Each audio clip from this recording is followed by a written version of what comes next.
Hola, hoy les voy a hablar acerca del proceso de enseñanza-aprendizaje. Para explicar este proceso tomaré algunos puntos y aspectos relevantes que aprendimos en psicología educativa durante el segundo parcial. Me centraré un poco más en el modelo cognitivo y constructivista, lo que éste ha proporcionado tanto en teorías para que se lleve a cabo una educación y un aprendizaje significativo.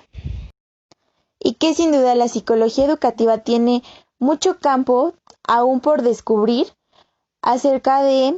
ciertos aspectos basados en este modelo y en estas teorías, ya que considero que este tipo de aprendizaje proporciona un aprendizaje significativo, no solo un aprendizaje memorístico, sino que tú puedas iniciar a construir tu aprendizaje desde pequeño para que éste se vaya agrupando y tengas conocimientos más extensos cuando llegues pues a una edad adulta. Pero bueno, para iniciar, comenzaré definiendo lo que es el proceso de enseñanza-aprendizaje. Con mis palabras y de acuerdo a lo visto a lo largo del parcial, concluyo y defino al proceso de enseñanza-aprendizaje como un proceso didáctico, interactivo y comunicativo.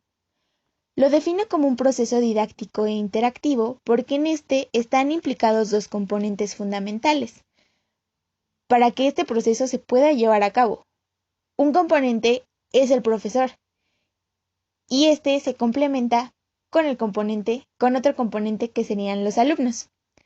Para esto se necesita que los alumnos tengan y demuestren interés de realizar las actividades que pues el docente se encarga de preparar para que los contenidos educativos,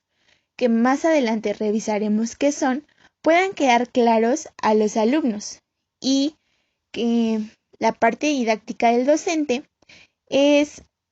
la de realizar múltiples tareas. Dentro de ellas entran la coordinación con el equipo docente, la búsqueda de recursos para poder enseñar a los alumnos de una manera más interactiva y no tradicional, porque como hemos revisado y algunos autores sustentan, es un buen método para que se logren aprendizajes significativos.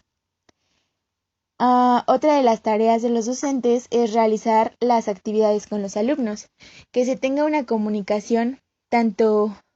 interactiva como interpersonal, donde se crea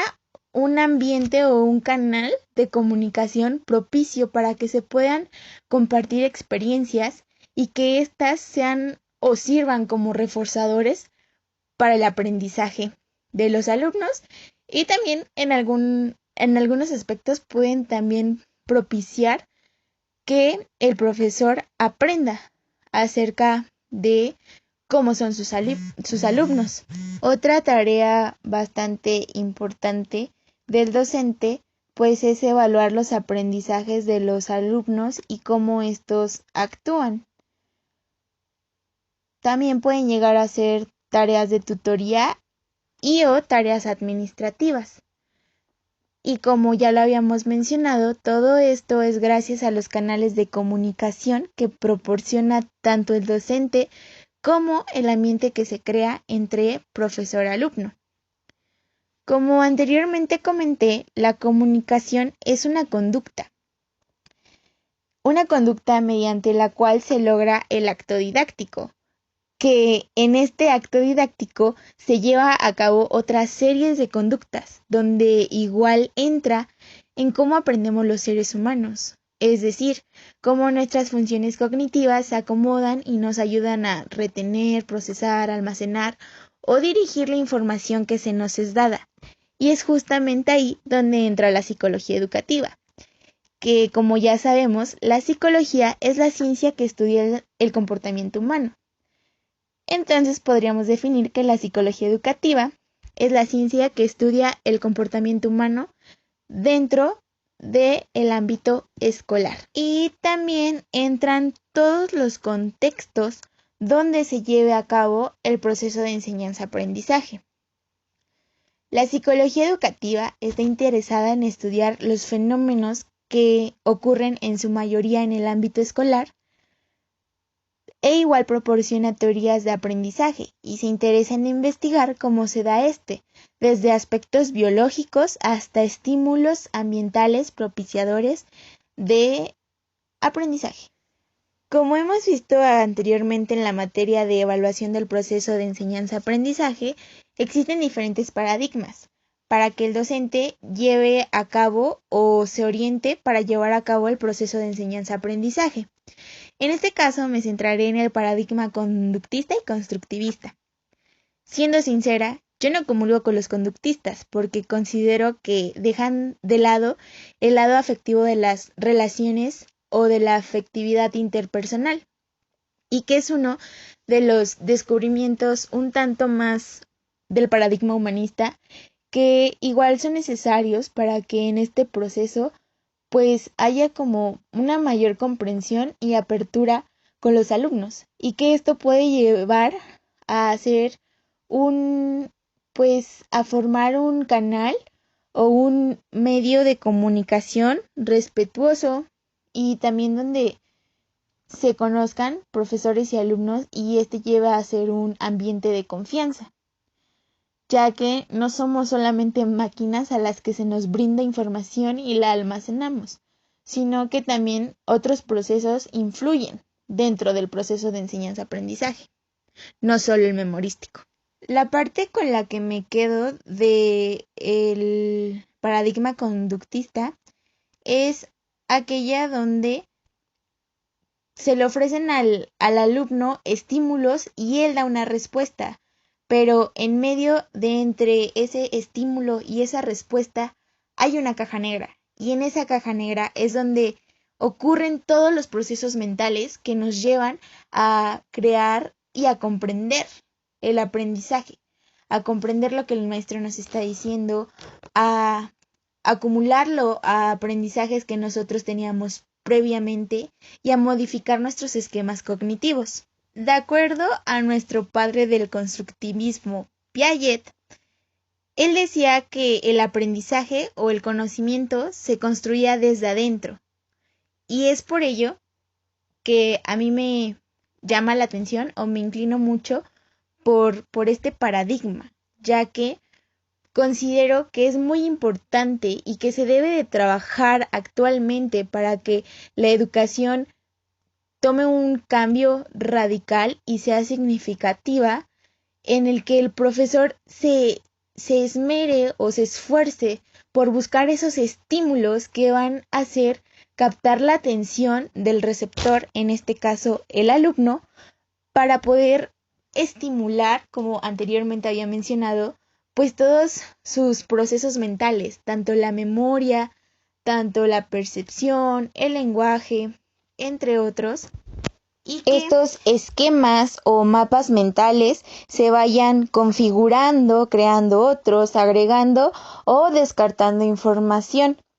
que el estímulo sea algo propiciador, no solo de que el alumno sepa que se debe de aprender la información que se le es dada de una manera memorística, sino que la comprenda para que la respuesta sea un aprendizaje que no sea solamente para la hora donde se va a llevar a cabo su examen, sino que dentro de 3, 4, 5 años tú le puedas preguntar al alumno qué recuerda de ese tema y él te lo pueda repetir, pero porque fue aprendido de una manera donde todo fue más claro, donde él comprendió y entonces él pueda acomodarlo o adquirirlo en su mente de una manera donde permanezca ahí porque es una información clara, más no simplemente se tuvo que memorizar 3 párrafos para poder contestar una pregunta del examen. Y es ahí donde nos podemos percatar de la importancia que tiene que tengamos docentes actualizados, docentes que tengan nuevas herramientas de trabajo y también nuevas estrategias de enseñanza-aprendizaje, porque es cierto que igual el alumno tiene derechos y obligaciones dentro del aula escolar, pero como decía Vygotsky, el docente es el mediador social, él es el ya poseedor de toda esta información que se les va a propiciar a los alumnos y que pues debe de ser manejada de una manera más dinámica porque, o sea, actualmente los tiempos están cambiando, los niños actualmente son, por decirlo así, más virtuales, más experimentales, donde ya no solamente le puedes dar al niño un libro, no, también debe ser como mediado por juegos, por videos, por algo donde despierte su interés y que nos adecuemos a esta época o a esta revolución tecnológica que estamos sufriendo y viviendo. Que de igual manera el docente es un mediador social porque él es el que favorece las interacciones dentro del aula y que actualmente estamos teniendo como sociedad en general una pérdida de valores. Entonces, no me refiero a que el docente sea el que tenga que educar, pero sí que tenga la capacidad de proveer para los alumnos un ambiente de cordialidad y de respeto. Como decía Vygotsky, la principal forma de crear un clima interactivo es a través del trabajo cooperativo. Por mi experiencia, puedo decir que el trabajo debe de ser cooperativo porque si tú ves que un maestro se esfuerza e interesa por proveerte materiales para enseñarte, tú te vas a esforzar en aprender. Porque, de igual manera, como Vygotsky nos decía, la capacidad de aprender del estudiante aumenta si se utilizan recursos y materiales didácticos de apoyo apropiados, también conocidos y definidos como mediadores instrumentales. Por último, hablaremos acerca de los componentes del acto educativo. Considero que igual son componentes donde la investigación y actualización por parte del psicólogo educativo deben de estar latentes. Y esto se debe a que como sociedad estamos sufriendo pues una revolución tecnológica y que nos lleva a que los niños no se les puede enseñar con una escuela tradicional, sino que estos se deben de estudiar para que pues el docente pueda tener estímulos pues innovadores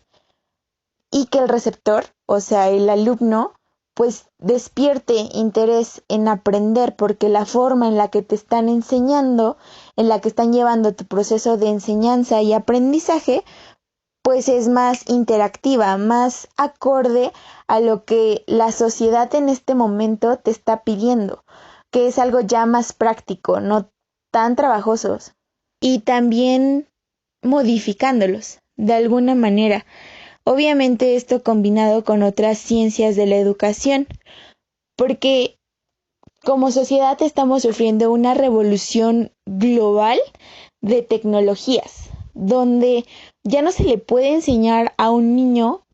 de una manera tradicional, sino que también debemos de implementar estas tecnologías y actualizaciones, estos requisitos sociales que nos piden para poder hacer un aprendizaje significativo, para que el docente, el estímulo que le arroje al alumno, lo perciba de una manera interesante, innovadora, acorde a lo que el alumno ya está interesado. Pero bueno, dentro de estos componentes, pues tenemos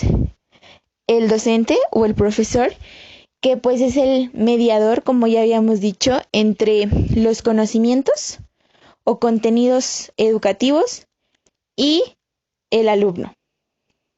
que es otro de los componentes. Su función más que nada es ser receptor de lo que se le está propiciando. Otro de nuestros contenidos del acto educativo son los objetivos educativos, que estos son todas las conductas esperadas y que pueden ser evaluadas. Tenemos los contenidos educativos. Su función es enseñar algún tópico, que puede ser de cualquiera de estos tres tipos. Puede ser de tipo conceptual, de tipo procedimental y de tipo actitudinal. Tenemos también al contexto, que da lugar para que se lleve a cabo el acto didáctico. que más que nada se refiere a la hora, al momento, al tiempo, al espacio social y a la realidad. Otro componente del acto educativo sumamente importante son los recursos didácticos, que estos sirven como mediadores para el desarrollo y enriquecimiento del alumno, favoreciendo el proceso de enseñanza-aprendizaje y facilitando la interpretación de los contenidos que el docente propicia.